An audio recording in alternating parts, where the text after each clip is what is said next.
কলেজের সুন্দরী ম্যাডামকে একা পেয়ে কলেজের ভিতরেই যেভাবে কাজ করল তার নিজের ছাত্র গল্পটি সম্পূর্ণ শুনলে আপনাদের পাইপ দিয়ে পানি চলে আসবে, আপনারা হাতের কাজ করতে বাধ্য হবেন, তাই হাতের কাজ করার আগে হাতের কাছে টিস্যু রাখুন।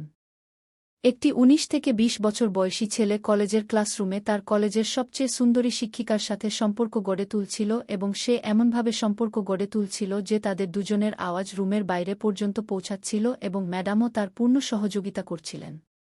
সেই রুমের পাশের রুমে একটি ১৬ বছর বয়সী ছেলে বসেছিল এবং যখন তার কানে হালকা আওয়াজ পৌঁছাল সে সেই রুমের দিকে এগিয়ে গেল যেখানে ম্যাডাম এবং সেই ২০ বছর বয়সী ছাত্র ছিলেন। যেই ছেলেটি জানালা দিয়ে উকি দিয়ে দেখল তার চোখ ছানাবড়া হয়ে গেল। ভিতরে অঞ্জলি ম্যাডাম, যিনি কলেজের সবচেয়ে সুন্দরী ম্যাডাম ছিলেন, তিনি তারই ২০ বছর বয়সী ছাত্র রাজীবের সাথে অবৈধ সম্পর্ক গড়ে তুলছিলেন এবং তাদের শরীরে একটি কাপড়ও ছিল না। যখন এই ১৬ বছর বয়সী ছেলেটি এই দৃশ্য দেখে তার মনে এই দৃশ্যই ঘুরতে থাকে এবং সে অঞ্জলি ম্যাডামের জন্য তার মনে একই রকম চিন্তা নিয়ে আসে এবং ভাবতে শুরু করে যে যখন এই পঙ্কজ অঞ্জলি ম্যাডামের সাথে স্কুলের ক্লাসরুমে এমন করতে পারে তখন সে কেন পারবে না। তখন তার মাথায় একটি বিপজ্জনক পরিকল্পনা আসে যা শুনে আপনিও হতবাক হয়ে যাবেন যে মাত্র একটি ১৬ বছর বয়সী ছেলে কিভাবে তার থেকে বয়সে বড় শিক্ষিকার সাথে এমন করতে পারে। পুরো গল্পটি মনোযোগ দিয়ে দেখুন, আপনি এতে অনেক মজা পাবেন এবং শেষে একটি খুব ভালো শিক্ষাও পাবেন। বন্ধুরা, আপনারা আমার নিজের মানুষ, আমার দেশের মানুষ। আমার আপনাদের কাছে শুধু এই অনুরোধ যে যদি আপনি ভারত থেকে এই ভিডিওটি দেখছেন তাহলে দয়া করে কমেন্টে এখনই হ্যাঁ লিখে দিন এবং ভিডিওটি একটি লাইক করে চ্যানেলটি সাবস্ক্রাইব করুন। আমার প্রিয় হিন্দুস্তানি, দয়া করে আমার জন্য এইটুকু কাজ করে দিন। বন্ধুরা, অঞ্জলি ম্যাডাম তার কলেজের সবচেয়ে সুন্দরী শিক্ষিকাদের মধ্যে একজন ছিলেন এবং আজ ১২তম ক্লাসের ছাত্রদের ফেয়ারওয়েল পার্টি হচ্ছিল যেখানে সব ছেলেমেয়েরা সাজগোজ করে স্কুলে এসেছিল। অঞ্জলি ম্যাডামও বেশ সাজগোজ করে স্কুলে এসেছিলেন। তখন তারই ক্লাসের একটি ছাত্র, যার নাম রাজীব, সে ম্যাডামকে দেখে এবং যখন তাকে দেখে তার সৌন্দর্যে মুগ্ধ হয়ে যায় এবং তার মনে ভাবতে শুরু করে যে যদি ম্যাডামের সাথে তার কথা হয় এবং কোনোভাবে ম্যাডামের সাথে একবার রাতে ঘুমানোর সুযোগ পাওয়া যায় তাহলে জীবন একদম অন্যরকম হবে। রাজীবের মনে ম্যাডামের জন্য অনুভূতি এসে গিয়েছিল, কিন্তু ম্যাডাম এখনও পর্যন্ত এই বিষয়ে কিছুই জানতেন না। রাজীব ধীরে ধীরে ম্যাডামের সাথে কথা বলা শুরু করল। ম্যাডামও ছাত্র মনে করে তার সাথে ভালোভাবে কথা বলছিলেন। রাজীব বলল, ম্যাডাম, আজ ফেয়ারওয়েল এবং কয়েক দিনের মধ্যেই পরীক্ষা হয়ে যাবে এবং আমার বোর্ড পরীক্ষা দিতে বেশ ভয় লাগছে, কখনো এমন না হয় যে আমি ফেল হয়ে যাই। এই কথা শুনে অঞ্জলি বললেন, তুমি চিন্তা করো না, যদি তুমি চাও তাহলে তুমি আমার বাড়িতে এসে আমার কাছ থেকে টিউশন নিতে পারো। এতটুকু শুনেই রাজীবের খুশির সীমা থাকল না, সে ভিতরে ভিতরে ফুলে না উঠে পারছিল না, কারণ সে যা চাইছিল তা প্রথম ধাপেই পেয়ে গিয়েছিল। রাজীব তৎক্ষণাৎ জিজ্ঞাসা করল, ম্যাডাম, আমি কখন থেকে আপনার কাছ? তৎক্ষণাৎ রাজীব জিজ্ঞাসা করল, ম্যাডাম, বাড়িতে আপনাকে ছাড়া আর কেউ দেখা যাচ্ছে না? তখন অঞ্জলি ম্যাডাম বললেন, আমার বিয়ের ১ বছর আগে আমার স্বামীর একটি দুর্ঘটনায় মৃত্যু হয়েছিল। এরপর আমি আর বিয়ে করার কথা ভাবিনি, কারণ আমার বিয়ের কিছুদিন পর পর্যন্ত আমার বাবা মা বেঁচে ছিলেন। আর যখন রাজীবের মৃত্যু হয়েছিল তার কয়েকদিন পর আমার বাবা মাও মারা যান। আমি বাড়িতে একা আছি, আর এটা আমার বাবা মার বাড়ি, তাই আমি এখানে একা থাকি। কি? ম্যাডামের কথা শুনে রাজীবের মনে হলো তার পথ পরিষ্কার হয়ে গেছে। তখন সে বলল, ম্যাডাম, এত বড় বাড়িতে একা থাকতে আপনার ভয় লাগে না? অঞ্জলি বলল, বাচ্চা বেলা থেকে এই বাড়িতে থাকি, তাই অভ্যাস হয়ে গেছে। কিন্তু কখনো ভাবিনি যে একা থাকতে হবে। কি? তখন রাজীব তার সাথে আরও খোলামেলা হতে চেষ্টা করল এবং বলল, ম্যাডাম, স্বামী চলে যাওয়ার পর আপনার জীবন অনেক সংগ্রাম্য ছিল নিশ্চয়? তখন অঞ্জলি কেঁদে বলল, একা একজন নারীর সমাজে বেঁচে থাকা কত কঠিন তা শুধু আমি জানি। এখন রাজীব, যে ম্যাডামের জন্য তার মনে একটি ধারণা নিয়ে এসেছিল, সে ধীরে ধীরে ভালোবাসার দিকে এগোতে লাগল। রাজীবের অঞ্জলির প্রতি ভালোবাসা জন্মাতে শুরু করল, তার জীবনের অসম্পূর্ণতা এবং খালিত্বকে ভালোবাসতে শুরু করল। সে ম্যাডামের পাশে বসে তার সুখ দুঃখের কথা শেয়ার করতে লাগল এবং প্রতিদিন পড়তে যেতে লাগল।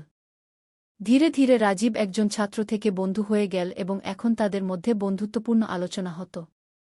ধীরে ধীরে এই বন্ধুত্ব বাড়তে লাগল এবং একদিন এমন হল যে রাজীব অঞ্জলির হাত ধরে ফেল। এটা দেখে অঞ্জলি একটু চমকে উঠল, কিন্তু কিছু বলল না। যখন অঞ্জলি কিছু বলল না, তখন রাজীবের সাহস আরও বেড়ে গেল এবং সে ধীরে ধীরে অঞ্জলির কাছাকাছি আসতে লাগল।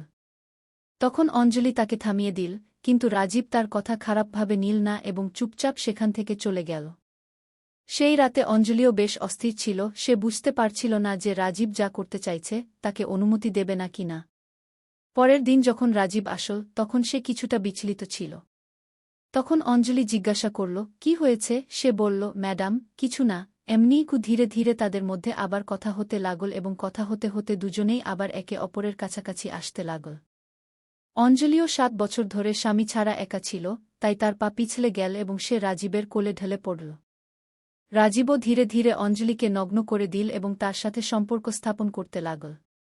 অঞ্জলিও রাজীবের সাথে সেই চরম সুখ পেতে শুরু করল যা সে ৭ বছর আগে তার স্বামীর সাথে পেয়েছিল। সে পুরোপুরি সহযোগিতা করছিল এবং খোলামেলা উপভোগ করছিল।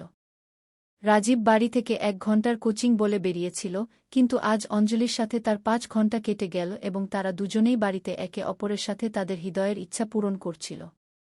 রাজীবের পারফরম্যান্স বেশ উচ্চমানের ছিল, যার কারণে অঞ্জলিও খুব খুশি হচ্ছিল এবং পুরোপুরি সহযোগিতা করছিল। এখন এই প্রক্রিয়া তাদের মধ্যে প্রতিদিনের হয়ে গিয়েছিল। রাজীব প্রতিদিন কোচিংয়ের জন্য অঞ্জলির বাড়ি যেত এবং তার সাথে এই কাজ করত। এখন তারা দুজনেই শিক্ষক এবং ছাত্র না থেকে গার্লফ্রেন্ড এবং বয়ফ্রেন্ড হয়ে গিয়েছিল। কিন্তু এই ধরনের সম্পর্ক হলে মানুষ তা বুঝে ফেলে। কলেজে যখন অঞ্জলি পড়াত তখন তার মনোযোগ রাজীবের দিকেই বেশি থাকত, তাই ক্লাসের অন্যান্য ছাত্ররা কিছু না কিছু বাধা দেওয়ার চেষ্টা করত অথবা তাদের নাম নিয়ে হাসাহাসি করত। একদিন রাজীব বলল, অঞ্জলি, ক্লাস শেষ হওয়ার পর আমি তোমার সাথে আজই এই ক্লাসরুমে দেখা করব, আমার জন্য অপেক্ষা করবে কি? তখন অঞ্জলি বলল, তুমি সন্ধ্যায় বাড়ি চলে আসো, এখানে থাকতে অনেক সমস্যা হতে পারে কি? রাজীব বলল, বাড়ি আসতে এখনও ৪ ঘণ্টা বাকি, কিন্তু আমি তোমার সাথে এখনই দেখা করতে চাই। অঞ্জলিও রাজীবকে অনেক পছন্দ করতে শুরু করেছিল, তাই সে তার কথা মেনে নিল এবং সেই ক্লাসরুমেই রাজীবের সাথে সম্পর্ক স্থাপন করতে লাগল। এখন কলেজে এমন হয়ে গিয়েছিল যে তাদের সাহস বেড়ে গিয়েছিল এবং প্রায় প্রতিদিন তারা এই ধরনের কাজ করত। কিন্তু একদিন পাশের রুমে একটি ১৬ বছরের ছেলে কোনো কাজে আটকে গিয়েছিল, কারণ স্কুল ছুটির পর সব ছাত্ররা একসাথে দ্রুত চলে যাওয়ার চেষ্টা করত এবং সেই সময়ে অঞ্জলি এবং রাজীব দেখা করত। কিন্তু আজ তাদের ভাগ্য খারাপ ছিল যে পাশের রুমে আরেকটি ছেলে উপস্থিত ছিল এবং যখন তারা দুজন রুমের সম্পর্ক স্থাপন করছিল তখন সেই ছেলে তাদের রুমের কাছে চলে আসে এবং তাদেরকে একটি আপত্তিকর অবস্থায় দেখে ফেলে। যখন রাজীব দেখল যে কেউ জানালা দিয়ে উকি দিয়ে তাকে দেখছে, তখন সে বুঝে গেল এবং দ্রুত ঘর থেকে বেরিয়ে এল। তখন সে সেই ছেলেটিকে বোঝানোর চেষ্টা করল। ছেলেটি মানতে রাজি হল, কিন্তু বাড়ি ফিরে তার মাথায় অন্য কিছু চলতে লাগল। পরের দিন সে অঞ্জলি ম্যাডামের কাছে গিয়ে বলল, আপনি গতকাল যা রাজীব ভাইয়ার সাথে এই ক্লাসরুমে করছিলেন, আজ আপনাকে তা আমার সাথেও করতে হবে। ছেলেটির কথা শুনে অঞ্জলির পায়ের নিচে মাটি সরে গেল। সে ভাবল, মাত্র ১৬ বছরের একটি ছেলে এ ধরনের কথা কিভাবে বলছে। অঞ্জলি তার উপর রেগে গেল। তখন ছেলেটিও রেগে বলল, আপনি যদি আমার কথা না মানেন তাহলে আমি আপনাদের দুজনের কাজ পুরো কলেজে বলে দেব কি? এখন অঞ্জলি খুব টেনশনে পড়ে গেল এবং সে তড়িঘড়ি ফোন করে রাজীবকে এই কথা জানাল। রাজীব বলল, আপনাকে তার থেকে ভয় পাওয়ার দরকার নেই। তখন অঞ্জলি বলল, সে যদি সবাইকে বলে দেয় তাহলে কি হবে? তখনই রাজীব বলল, আপনি কি আমাকে বিশ্বাস করেন? আপনি কি আমাকে ভালোবাসেন? এই কথায় অঞ্জলি উত্তর দিল, হ্যাঁ, আমি তোমাকে বিশ্বাসও করি এবং ভালোবাসিও। কিন্তু যদি এই ছেলেটি সবাইকে সব বলে দেয় তাহলে কি হবে? তখন রাজীব বলল, আমি তোমাকে বিয়ে করতে চাই। এতটা শুনে অঞ্জলির কিছুটা ধাক্কা লাগল এবং সে বলল, তুমি এ কি বলছ? তুমি আমার থেকে প্রায় ১০ বছর ছোট, আর এসব সম্ভব নয় কি? তখন রাজীব বলল, আমি শুধু তোমার দেহকে ভালোবাসিনি, আমি তোমাকে সত্যিকারের ভালোবেসেছি। যদি তুমি আমাকে বিয়ে করতে চাও তাহলে আমি আমার পরিবারের সাথে এই বিষয়ে কথা বলতে প্রস্তুত কি? তার কথা শুনে অঞ্জলির মনেও আবার বিয়ে করার ইচ্ছা জেগে উঠল, কিন্তু সে ভাবছিল, কেউ যদি এই সম্পর্ক দেখে তাহলে কি বলবে? একজন শিক্ষক তার নিজের ছাত্রের সাথে এমন কাজ করল এবং তারপর তাকেই বিয়ে করল, এই ভাবনাই তাকে রাজীবকে বিয়ে করতে বাধা দিচ্ছিল। রাজীব বলল, তুমি দুনিয়ার কথা ভেবো না। দুনিয়ার কাজ শুধু বলা। যদি তুমি আমাকে ভালোবাসো তাহলে শুধু হ্যাঁ বা না বলো। তার কথা শুনে অঞ্জলি হ্যাঁ বলে দিল এবং তারপর রাজীব গিয়ে এই কথা তার পরিবারকে জানাল। রাজীবের বাবা ছিলেন খুব স্থ এবং রক্ষণশীল মানুষ। তিনি এসব বিষয়ে সবসময় ঘৃণা করতেন। যখন ছেলে এমন কথা বলল তখন বাবা খুব রেগে গেলেন এবং তাকে ডাকতে লাগলেন। কিন্তু রাজীব অঞ্জলিকে সত্যিকারের ভালোবাসত এবং সে ঠিক করেছিল যে সে অঞ্জলিকেই বিয়ে করবে, কারণ তার মন তাকে বলছিল যে অঞ্জলি কোনো খারাপ মেয়ে নয়, ভাগ্য তার সাথে খারাপ ব্যবহার করেছে। আর যখন সে তার জীবনে এসেছে তখন কেন তাকেই তার স্ত্রী বানাবে না? রাজীব অনেক দিন ধরে অস্থির থাকল, খাওয়া দাওয়া ছেড়ে দিল, শরীর অনেক দুর্বল হয়ে গেল। তখন বাবারও বুঝতে শুরু করল যে হয়তো তার ছেলে অঞ্জলি ছাড়া থাকতে পারবে না, তাই তিনিও রাজি হয়ে গেলেন। তারপর রাজীব ও অঞ্জলি সুখে বিয়ে করল। এখন রাজীব তার স্ত্রীর সাথে তার বাড়িতে সুখী জীবন যাপন করছে। বন্ধুরা, এই গল্পে কোনো অপরাধ তো হয়নি, কিন্তু যে ছেলেটি তাদের দুজনকে দেখেছিল তার চিন্তাভাবনা এত কম বয়সেই এত খারাপ ছিল। রাজীব পরে তাকে বোঝাল, তখন সে রাজীবের কথা বুঝতে পারল এবং কথায় কথায় ছেলেটি তার পরিকল্পনা জানাল, যা কিছুটা এমন ছিল। ছেলেটি ভেবেছিল যে সে তার ৪-৫ বন্ধুকে নিয়ে ম্যাডামের বাড়িতে যাবে এবং যদি ম্যাডাম রাজি হন তো ভালো, আর যদি না হন তাহলে সে তার বন্ধুদের সাথে ম্যাডামের সাথে খারাপ কাজ করবে।